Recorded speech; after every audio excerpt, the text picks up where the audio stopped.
നിങ്ങൾ റിപ്പീറ്റ് ചെയ്യാൻ തുടങ്ങിയ കാലം മുതലേ നിങ്ങൾ കേൾക്കുന്നതാണ് ഫുൾ മോക്ക് ടെസ്റ്റ് എഴുതണം, ഫുൾ മോക്ക് ടെസ്റ്റ് എഴുതണം. ഫുൾ മോക്ക് ടെസ്റ്റ് ആകുമ്പോഴാണ് കാര്യങ്ങൾ മനസ്സിലാക്കാൻ പറ്റുക, റിവൈസ് ചെയ്യുമ്പോഴാണ് കാര്യങ്ങൾ മനസ്സിലാക്കാൻ പറ്റുക എന്നുള്ള കാര്യങ്ങളൊക്കെ അല്ലേ.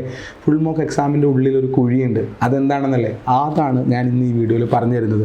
നമ്മൾ ഒരു ഫുൾ മോക്ക് എക്സാം എഴുതുമ്പോൾ നമ്മൾ എന്താണ് പഠിച്ചിട്ട് പോയിട്ട് എക്സാം എഴുതുക? എല്ലാ ചാപ്റ്ററും പഠിച്ചിട്ട് പോകണം. നടക്കുമോ? നടക്കുന്ന കാര്യമൊന്നുമല്ല. നിങ്ങൾക്ക് തന്നെ അറിയാം, നിങ്ങൾ ഇതുവരെ ഒരു പാർട്ട് എക്സാം എഴുതിക്കൊണ്ടിരുന്നപ്പോൾ 4 ചാപ്റ്ററോ 5 ചാപ്റ്ററോ അല്ലെങ്കിൽ 3 ചാപ്റ്ററോ ഒക്കെ വെച്ച് നിങ്ങൾ തുടങ്ങി ചിലപ്പോൾ ഒരു 10-12 ചാപ്റ്ററിൻ്റെ എക്സാമുകൾ വരെയൊക്കെ നിങ്ങൾ എഴുതിയിട്ടുണ്ടാവും. ഈ 12 ചാപ്റ്ററിൻ്റെ എക്സാമൊക്കെ എഴുതുമ്പോൾ തന്നെ നമുക്കറിയാം വളരെ ബുദ്ധിമുട്ടാണ്. ഒരു 3 ദിവസം തന്നിട്ട് 12 ചാപ്റ്റർ പഠിക്കാൻ പറഞ്ഞു കഴിഞ്ഞാൽ നിങ്ങൾക്ക് എത്ര ചാപ്റ്റർ ശരിക്കും പഠിക്കാൻ പറ്റും? നിങ്ങൾക്ക് പഠിക്കാൻ പറ്റുന്ന സാധനങ്ങൾ എന്ന് പറഞ്ഞു കഴിഞ്ഞാൽ ഒരു 3 ദിവസം കൊണ്ട് ഒരു 7 chapter 8 chapter may be 9 chapter. പക്ഷേ അപ്പോഴും നമ്മൾ 12 തികച്ചിട്ടുണ്ടാവില്ല, ഒരു 3 ചാപ്റ്ററോടെ ബാക്കി നിൽക്കുന്നുണ്ടാവും. അങ്ങനെയാണ് നമ്മളൊരു പാർട്ട് ടെസ്റ്റ് എഴുതിയത്. അങ്ങനത്തെ പല പാർട്ട് ടെസ്റ്റുകൾ 8-9 പാർട്ട് ടെസ്റ്റുകൾ നമ്മൾ എഴുതും. അത് കഴിഞ്ഞിട്ടാണ് നമ്മൾ ഫുൾ ടോപ്പിക് എക്സാമിലേക്ക് പോകുന്നത്. ഫുൾ ടോപ്പിക് എക്സാമിലേക്ക് പോകുന്ന സമയത്ത് സാധാരണ കുട്ടികളുടെ ഉള്ളിലുണ്ടാകുന്ന ഒരു ആവലാതി, ഒരു ആക്രാന്തം, ഒരു വെപ്രാളം. നമ്മൾ കുറേ അത് പഠിക്കുന്നു, പിന്നെ കുറേ ഇത് പഠിക്കുന്നു, കുറേ മറ്റേത് പഠിക്കുന്നു, എല്ലാം കൂടി പഠിക്കാൻ നോക്കുന്നു. നടക്കുന്നില്ല. നമ്മളാകെ ടെൻഷനാവുന്നു, പേടിയാവുന്നു. ആ സമയത്ത് നമ്മൾ ബാക്കിലേക്ക് പോകുന്നു. മക്കളെ, നിങ്ങൾ മനസ്സിലാക്കുക, നിങ്ങൾ ഈ കാര്യങ്ങൾ ഒന്ന് വൃത്തിയായിട്ട് വീക്ക്ലി ടെസ്റ്റുകൾ എഴുതി പഠിച്ച ആൾക്കാരാണ്. രണ്ടാമത്തെ കാര്യം, നിങ്ങൾ ഈ സാധനത്തിൻ്റെ ഒരു പാർട്ട് ടെസ്റ്റുകൾ എഴുതി കഴിഞ്ഞ ആളാണ്. മൂന്നാമത്തെ കാര്യമാണ് നിങ്ങളുടെ മോക്ക് എക്സാം. ഇനി മോക്ക് എക്സാംസ് തുടങ്ങുന്ന സമയത്ത് നിങ്ങൾക്ക് എക്സാംസിലേക്ക് ഒരു 35 ദിവസമൊക്കെയാണ് ബാക്കിയുള്ളത്. ഈ 35 ദിവസം നിങ്ങൾ കാണിക്കുന്ന കോൺഫിഡൻസ്, അത് വളരെ ഇമ്പോർട്ടൻ്റ് ആയിട്ടുള്ള കാര്യമാണ്. നിങ്ങൾ നോക്ക്, ഇപ്പോൾ തന്നെ കേരളത്തിൽ വളരെയധികം, അല്ലെങ്കിൽ നിങ്ങളെപ്പോലെ ഇക്വലൻ്റ് ആയിട്ട് പഠിച്ച് നല്ല സ്റ്റഡി ട്രാക്കിൽ നിൽക്കുന്ന ചുരുങ്ങിയത് 5000 കുട്ടികളെങ്കിലും ഉണ്ടാവും. ചുരുങ്ങിയത് 5000 കുട്ടികളെങ്കിലും നല്ല ട്രാക്കിൽ നിൽക്കുന്ന കുട്ടികളാണ്. അവർക്ക് എല്ലാവർക്കും ഈക്വൽ ചാൻസ് ആണ് നമ്മുടെ ആദ്യത്തെ 1000-നുള്ളിൽ വരാനോ അല്ലെങ്കിൽ ആദ്യത്തെ 100-നുള്ളിൽ വരാനോ ഒക്കെ.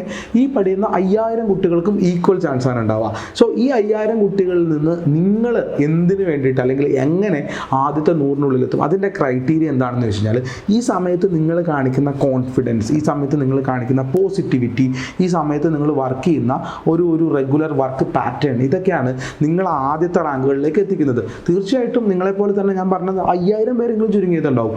സോ ആ ഒരു കോൺഫിഡൻസും പോസിറ്റിവിറ്റിയും ബാലൻസും ഒക്കെ വേണ്ട ഒരു സമയത്ത് നിങ്ങൾ മോക്ക് എക്സാമിന് വേണ്ടി പറക്കാൻ പാച്ച അവിടെ നിന്ന് കുറേ പഠിച്ച്, ഇവിടെ നിന്ന് കുറേ പഠിച്ച്, മറ്റേത് കുറേ പഠിച്ച് നിങ്ങളുടെ ഉള്ള കോൺഫിഡൻസും കൂടി പോകും. നിങ്ങൾക്ക് പേടിയാവാൻ തുടങ്ങും, നിങ്ങൾക്ക് ടെൻഷൻ ആവാൻ തുടങ്ങും. നിങ്ങൾക്ക് ടെൻഷൻ ആവുന്ന ഓരോ മൊമെൻറ്റിലും, നിങ്ങൾക്ക് പേടിയാവുന്ന ഓരോ മൊമെൻറ്റിലും നിങ്ങളിങ്ങനെ പുറകോട്ട് വരും. സോ ഇത് വലിയ ഒരു കുഴിയാണ്. സോ എങ്ങനെ നമുക്ക് ബാലൻസ് ചെയ്യാൻ പറ്റും? സൊല്യൂഷൻ കൂടി പിടിച്ചോ.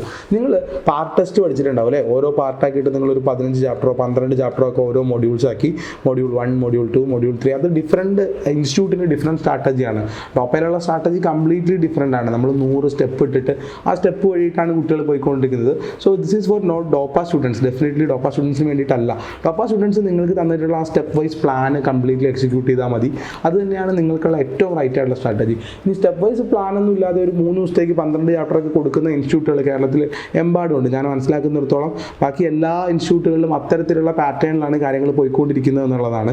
സോ അങ്ങനെ നിൽക്കുന്ന കുട്ടികൾ എന്താ ചെയ്യേണ്ടതെന്ന് വെച്ചാൽ, നിങ്ങൾക്ക് ഫുൾ മോക്ക് എക്സാം വരുന്ന സമയത്ത് നിങ്ങൾ എന്താ ചെയ്യേണ്ടതെന്ന് വെച്ചാൽ, ആദ്യത്തെ പാർട്ട്, അതായത് ആദ്യത്തെ പാർട്ട് എക്സാമിന് പഠിച്ച ഒന്നാമത്തെ മൊഡ്യൂൾ, ഒന്നാമത്തെ ഫുൾ മോക്ക് എക്സാമിന് പഠിക്കുക എന്നുള്ളതാണ്.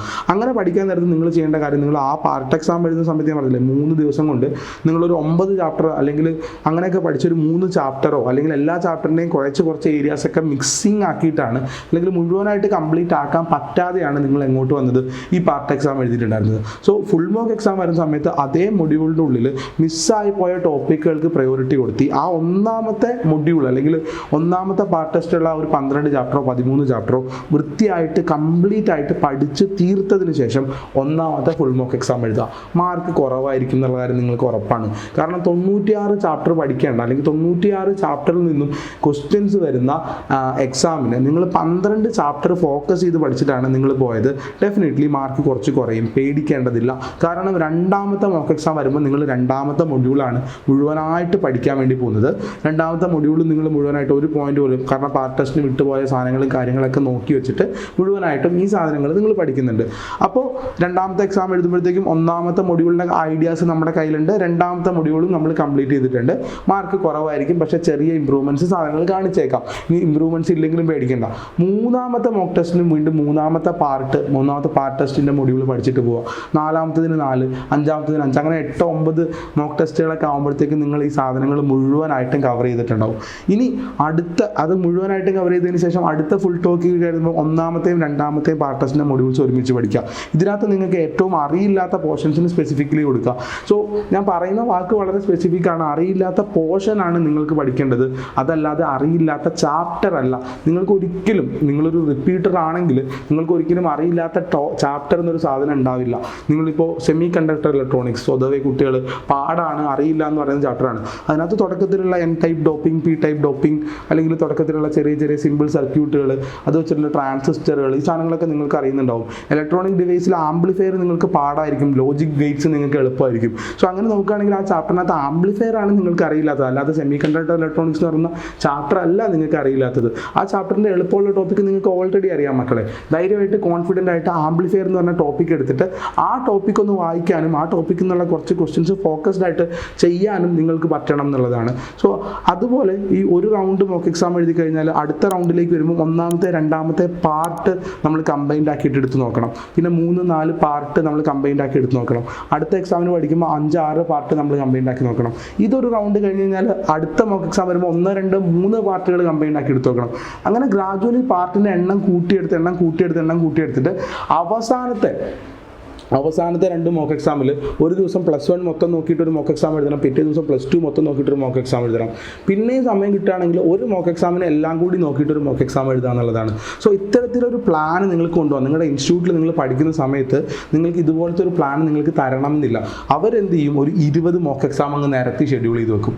അപ്പോൾ നമ്മൾ 20 എണ്ണത്തിലും പരക്കം പാഞ്ഞ് എഴുതാമെന്ന് തുടങ്ങിക്കഴിഞ്ഞാൽ നമ്മൾ പല കാര്യങ്ങളും വിട്ടുപോകും, അല്ലെങ്കിൽ നമ്മളെ പല കാര്യങ്ങളിലും നമ്മൾ ഫോക്കസ് എത്തില്ല, നമ്മുടെ മാർക്ക് കുറയും. ആൻഡ് ഓൾസോ നമ്മുടെ കോൺഫിഡൻസ് കുറയും. നമ്മൾ നല്ല വൃത്തിയായിട്ട് നിങ്ങളൊരു പ്ലാൻ ചെയ്ത് വെച്ച് കഴിഞ്ഞിട്ട് ആ പ്ലാൻ അനുസരിച്ചിട്ട് നിങ്ങൾ മുന്നോട്ട് പോവുക. പ്ലാനിൽ മുന്നോട്ട് പോകുമ്പോൾ നിങ്ങളുടെ പോസിറ്റിവിറ്റി നിങ്ങൾക്ക് മെയിൻറ്റെയിൻ ചെയ്യാൻ പറ്റും, നിങ്ങളുടെ മെൻ്റൽ ഹെൽത്ത് നിങ്ങൾക്ക് മെയിൻറ്റെയിൻ ചെയ്യാൻ പറ്റും. ആൻഡ് ഫൈനലി റിസൾട്ടിലേക്ക് എത്തിക്കുന്നത് നിങ്ങളുടെ ഈ കോൺഫിഡൻസും പോസിറ്റിവിറ്റിയും മെൻ്റൽ ഹെൽത്തുമാണ്.